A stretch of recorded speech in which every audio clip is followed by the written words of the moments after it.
design, why people want perennial gardens, the maintenance aspects of it, all the different options for plants. We're going to talk to Lori Sullivan first, who is a perennial design expert, and then we're going to go talk to Sam Hoffman, who's going to show us how we can go the economical route and divide some perennials certain times of the year. So let's start off by going and seeing Lori Sullivan.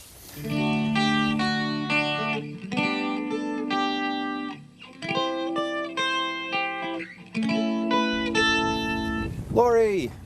Hi, Peter. How are you today? Good. How are you doing? Good, very good. Good. So we're talking about perennials, your favorite Yes, subject. I love perennials. And I just want to talk real general for our viewers in the beginning. Take a few minutes and tell us why somebody wants to do a perennial garden. Perennials are great because they add a lot of extra interest to your garden, your yard. It extends bloom time, not necessarily because of the length of bloom of the perennial themselves, because a lot of them are a little bit shorter in bloom. Yep. But what they do is you can have different flowering times for perennials. So you can design a perennial garden so that there's something flowering all the time. All the time. And perennial gardens can be all perennials, or they can be perennials kind of in front of the shrubs in the back, kind of like a border perennial Right. garden. Mixed I'm sure border. You get requests for both types. Yeah. Do most people just want a plain perennial garden because they just love the idea of something always being in bloom? Some people do. They're looking for all perennials. They love the flowers. They don't mind that there is a little bit of maintenance involved with plants, Yeah. with the perennials. Yeah, let's talk about maintenance. That's Sure. something. I think there's a perception out there that perennial gardens are more maintenance. Is that true? Sometimes, but we like to know when a customer comes in how much time they have for gardening, how much they Right. really like to be out there playing, because there are some perennials that really don't require a lot of work. Maybe it's just a little bit of deadheading, or once a year you cut it back. Yep, yep. We have a Nepeta over here Yep. that just blooms like crazy. It starts in this time of year and it blooms all the way until the first frost. Now, if a customer just wants to leave it like this, they only have to cut it back once a year. Right. But if they want to have a tidier looking plant, they'd cut it back halfway mid-season. Right, right. And then it would flush back out again. So there are Right. some that you can choose based on questions that we would ask the customer Okay, that would take less maintenance. I got it. Something for everybody. Right. How about soils for perennial gardens? Do perennial gardens generally need to have good deep soils just like shrubs do, and you want to have healthy soils equal healthy plants? Healthy soils equal healthy plants, but there are also a lot of perennials that can take soil that really isn't that great. We have Okay. sedums that are rock Yep. garden plants, Yep, yep. achilleas. There are a number of plants All over that the board there. that So absolutely again, it's what can the take. conditions are, what the customer wants. And it's a good thing to consider the cultural requirements of a plant, Right. to know what they need. Well, here's another one, deer. Yeah. Are perennial gardens more deer resistant, or it's the same type? They probably would be, because they die down in the winter and the deer aren't going to get them as much in the winter, right? Well, that's right, but they will actually come into your yard to eat hosta. They Hosta? love hosta. Even so as that- it's coming up in the spring? Even as it's coming up in the So you spring. got to watch out for hosta. Well, there's all different types of perennial gardens. Now, let's talk about the most important factor, which is shade versus sun. I mean, that's where you often start, I Right. would think, in your design process. And we've put together a few carts around here. This is an example of a cart full of shade-loving perennials, right? That's right. Now, shade, is this full shade, or you want some sun still? Well, it all depends on the plant. If you Okay. have a deep shade, there are perennials to suit that. But if you have areas that have some partial shade, then we can find plants for Thanks that for that. too. So let's talk about these choices that Sure. we put together here. What do we have? I know these are hostas, many different types, right? Many colors, and part of the joys of perennial designing is that you can find anything that you need color-wise. We have this wonderful painted fern that has a nice burgundy stem to it. And look at the difference when you see that plant there by itself, and now you put this wonderful Oh, yeah. purple heuchera next to it. So it's not all about the flowers. It it's about the isn't foliage. about, no, and people sometimes come in and they're sad and they say, well, I only have shade. And you only have shade. Look at all Yeah. these wonderful plants that you can do. Huge selection for the shade. Huge selection. And actually, a fern can take some sun too, I happen to know, right? Yes, it can take a little bit of sun. This one doesn't like it as well, Oh, okay. but Keeps some of its them color do. better in the shade that you see here. Right. But we have astilbes. This one is called Key West, and it has this wonderful burgundy hue to it. So you can take a little burgundy, pull it away from Right. this heuchera, Right. and then it ties these three plants in together. Right. And this wonderful Solomon seal Yeah. this also has a little bit of a burgundy stem. And so what I've done together by pulling all of these plants is gotten a lot of different textures, a lot of different leaf shapes and sizes, and we haven't even talked about flowers yet. And you already have this wonderful and the height difference too. We haven't talked about so much. And this grass right here is a variegated kind of a newer variety grass here. This is a Hakone grass, and we have Japanese Hakone grass and a forest grass. And we have a yellow one, a wonderful chartreuse one that was actually the perennial plant of the year a few years ago. And this will kind of form a mat as it gets older, right? It will, a wonderful fountain. And this is a new one called Fubuki, which is actually Japanese for snowstorm. I see. So this would be kind of a lower lying plant, maybe that goes more toward the front. Fluffs over a rock in the shade. And other things would stick up behind it. So it's all about the within the shade area, the different heights, in addition to foliage color, flower color. There are lots of things to be not concerned about, but to consider. The choices are the main thing I'm concerned about. There's so many. The choices are, and you do want to figure out what you're looking for, what the customer is trying to achieve with their garden. Do many customers come in and they love that idea of the maroon texture because that's their favorite color? Absolutely, but then there's always people that come in and say, I can't, no burgundy leaves. Goes all different directions, all I'm sure. different directions, Here's a popular plant. Now we're going to move away from the shade, and this is more for the sun. Right. But they can take some shade too, the daylily. Yes. And this time of year you won't see these beautiful flowers, but that's what they look like, so it's important to, from a customer point of view, they got to block out what they see that might look real good now and be in flower and consider what will look real good later on. That's good, and we always have to remind customers too that to think about what's going to be blooming later on and how it will impact what's next to it. Right, right. Because sometimes a foliage will look great, but then the flower is a bright pink that wouldn't match what's next to it. Right, so it's a bit like putting together a puzzle when you're designing a perennial garden. Boy, it's not easy sometimes. It's but fun. The daylilies are just a huge category, and how many different colors? Just any color of the rainbow. We have some wonderful, we have a brand new one this year called Kansas Kitten, which is this fabulous hot purple with a darker purple center that will be a lot of fun. Check that one out. And then we move over to here and we see grasses. Yep. I love grasses, and grasses to me are the ultimate contrast plant and year-round interest too.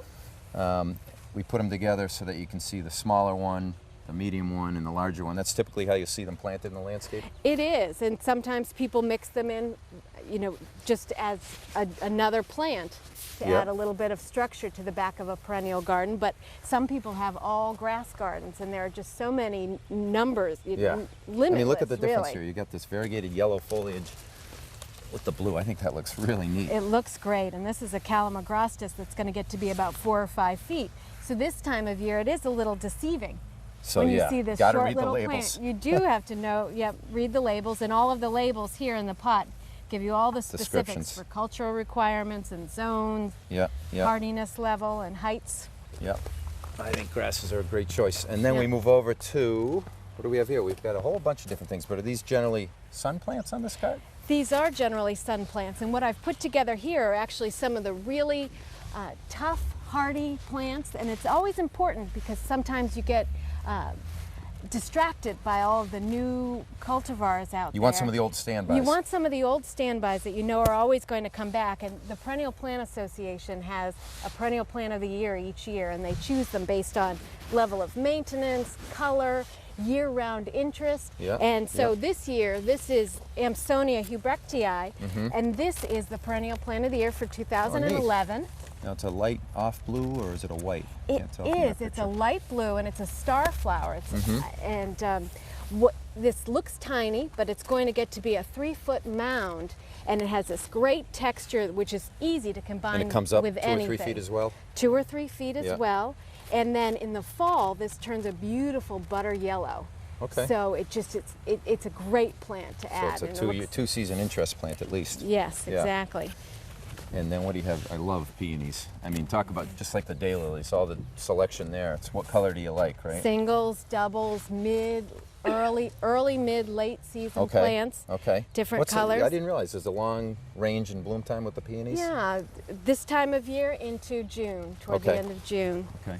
This is a nice color right here. It is. And I always like how when it's in bud, it looks one color. When it opens up, it looks another. So you have, even within the bloom time, different looks. And some of them have these wonderful sepals, like this one in here. It's tucked in. Oh, so yeah. once that starts to open, you have that other Yeah. beautiful color that you could tie in, maybe another yellow Yep. in the landscape right next to it. And this is interesting. These are all different sedums right here, right? Correct. And sedums are drought tolerant, They are a drought kind tolerant of like plant. cactuses of the Northeast, if you will. Yes, and Yeah. they bloom in late summer, early fall. Look at this great one. This has blue-green and then this sort of purple on the edge. So that's another one that you could tie together with a burgundy leaf plant that would really pop next to it. Right.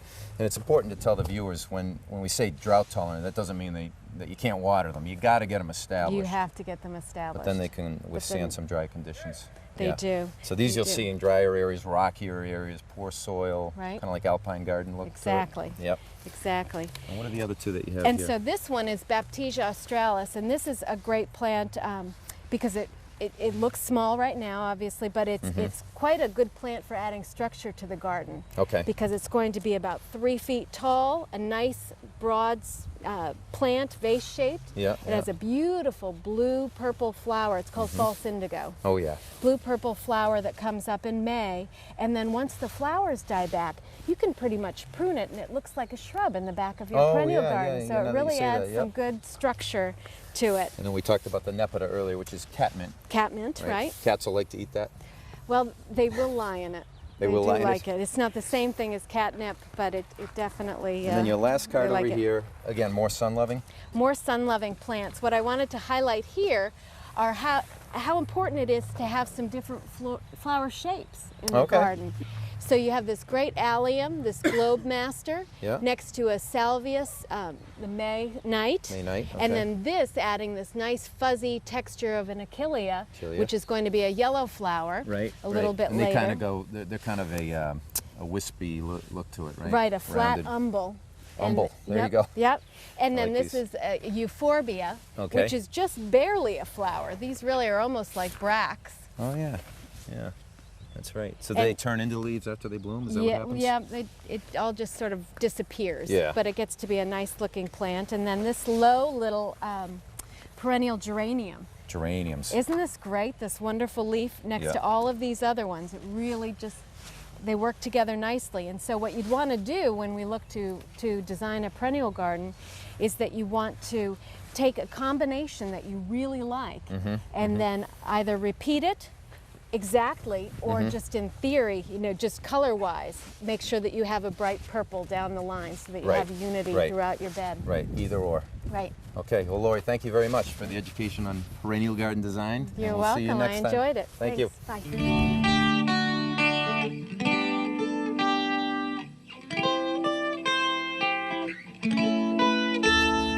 Thank you, Lori. That was a lot of good information. Next, we're going to go see Ann Wells for Did You Know?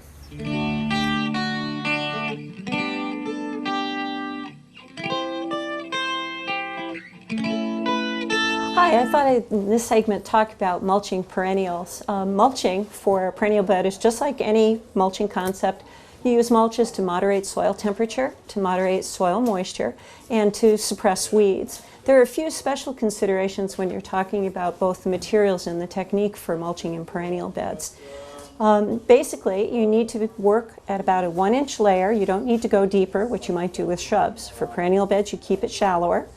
You need to make sure, just like for shrub beds, that you're not touching any of the stems. In particular, in perennial gardens, stay away from irises. Don't put anything over those rhizomes. And for peonies, stay away from the eyes. Just don't put any mulch over those eyes. You'll have a much better result. Both of these plants resent having that kind of trapped moisture. They need better drainage than that and more air circulation. So stay away from the crowns of peonies and stay away from iris rhizomes. The other big difference is that when you're working in a perennial bed, you often need to till in the mulch. It gets in the way. You're moving plants around, you're dividing them, you're making different design decisions, or maybe you chose a plant that just didn't work out that well. So unlike a shrub bed where you can rake that mulch aside and get a big working area, in the close confines of a perennial bed, best to use a mulch that you can till into the soil. And if you can, get extra bang for your buck by added benefit of putting in organic matter into the soil. So I have here the top 3, in my opinion, choices for mulches for a perennial bed. The first one I'd like to talk about is buckwheat hulls.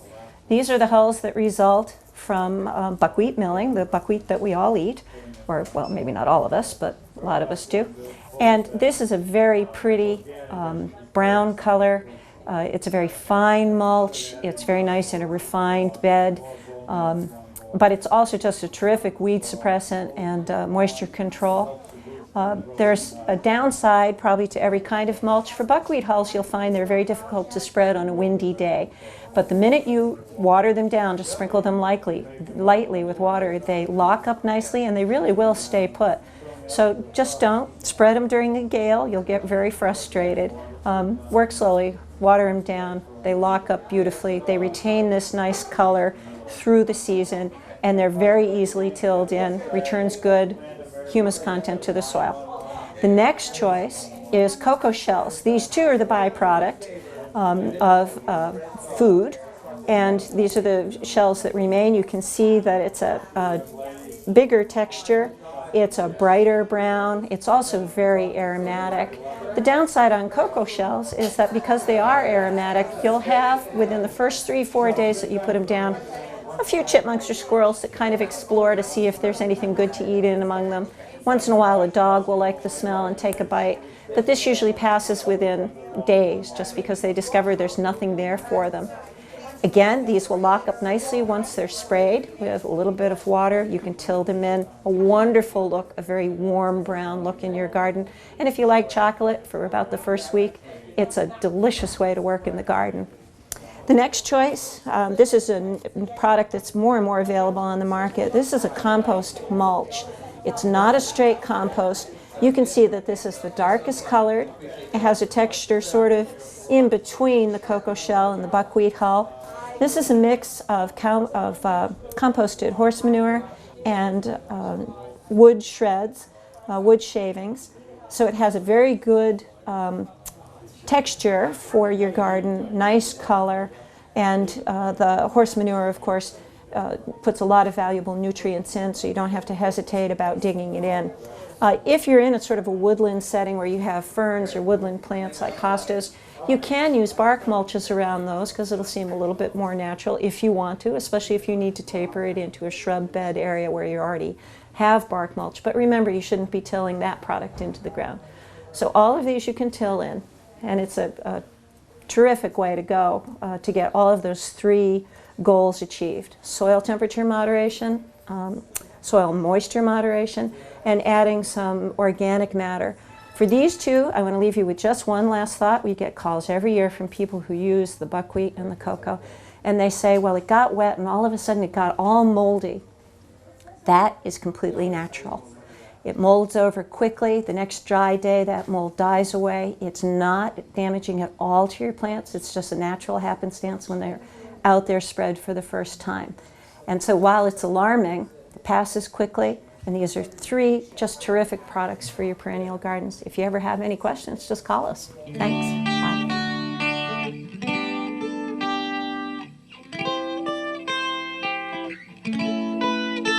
Thank you, Ann. A lot to know about mulches, just like everything in this industry. We look forward to talking to you next time. Earlier, we had a chance to catch up with Sam Hoffman off-site. We're at a local yard here, and he showed us how to divide perennials. We looked at a hosta, and we actually looked at an herb as well. So let's go see what Sam had to say.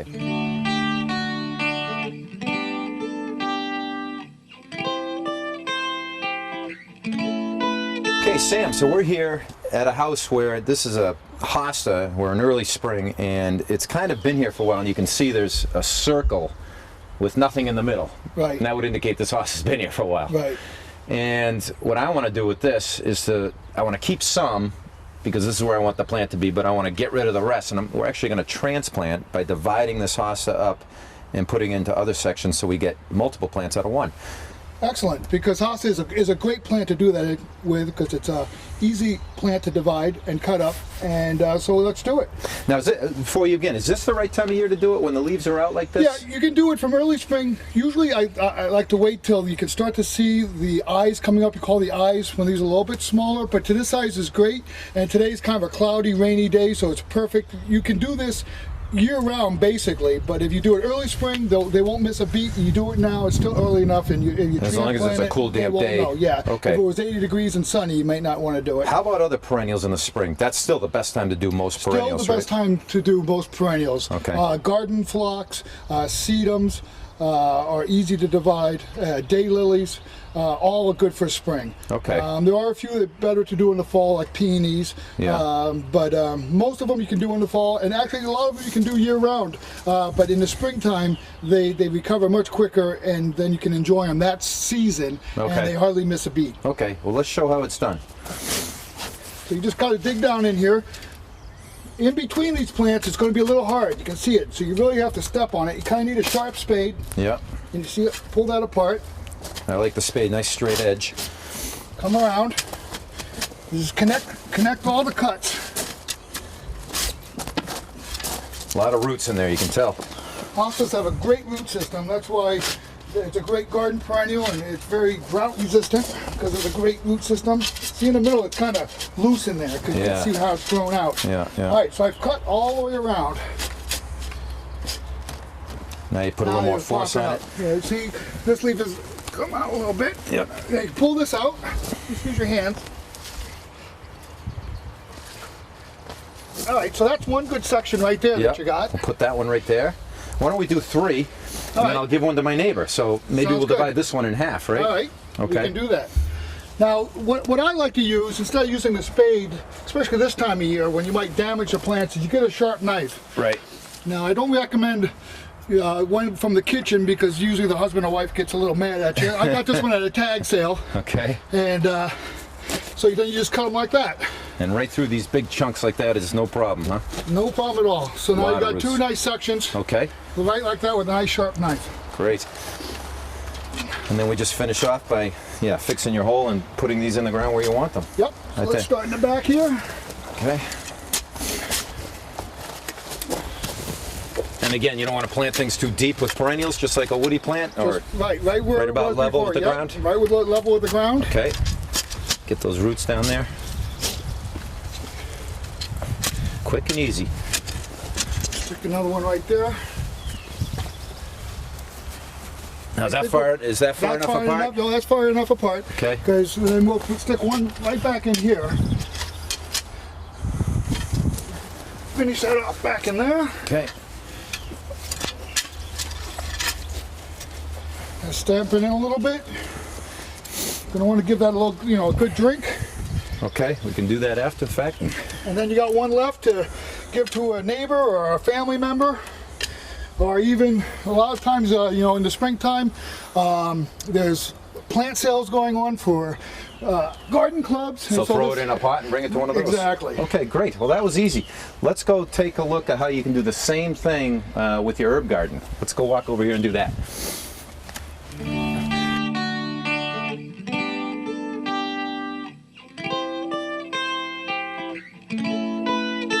So Sam, many people don't realize that a lot of herbs are perennials. Mm-hmm. And things like sage, I guess oregano can overwinter Yep. in Massachusetts.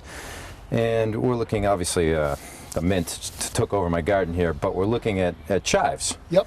And I've seen these chives just expand over my garden over the last 5 years, and I want to get rid of this now. I don't even want to transplant this. So let's demonstrate how we do that with this big hunk of chives right here. Okay, basically we're going to do the same thing as we did with the hosta. Just going to get your shovel, your spade, go right around it.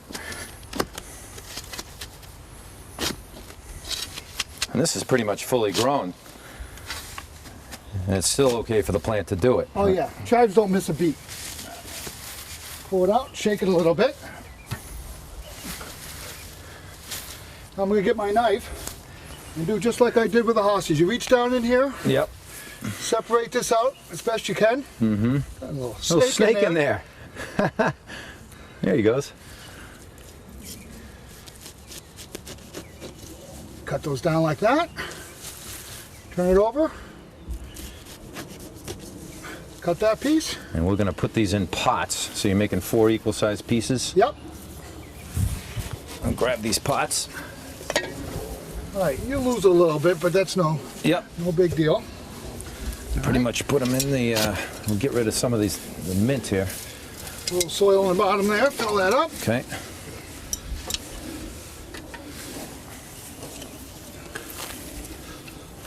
Dry soil. Well, these things suck out the moisture, don't they?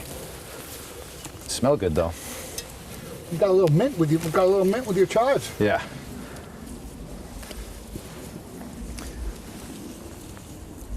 All ready for the big plant sale.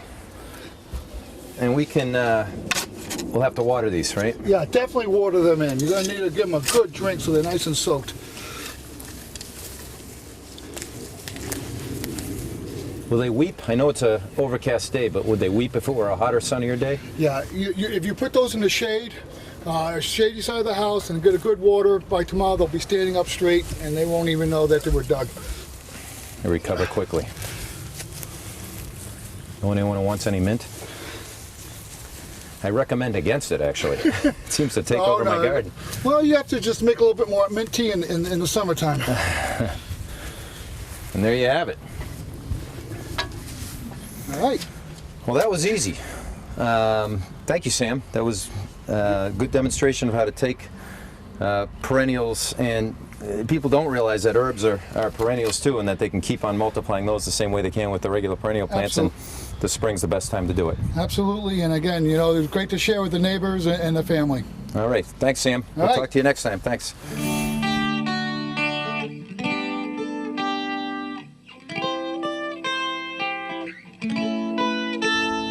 Sam, thank you very much. I love the economical approach to gardening, and that sure is it. My neighbor loved the free hosta, and it's good to know that we can take what we have in the landscape and make more of it. So this is the time of year to think about perennials. Everything's in its full glory right now. You should come on down to your local independent garden center and see this. And we hope you enjoyed the show. Thank you, Ann Wells, for your segment, and thank you, Lori and Sam, again. And if you have any other topics you'd like to see us cover, send us an email. And until next time, we'll see you on Great Gardens.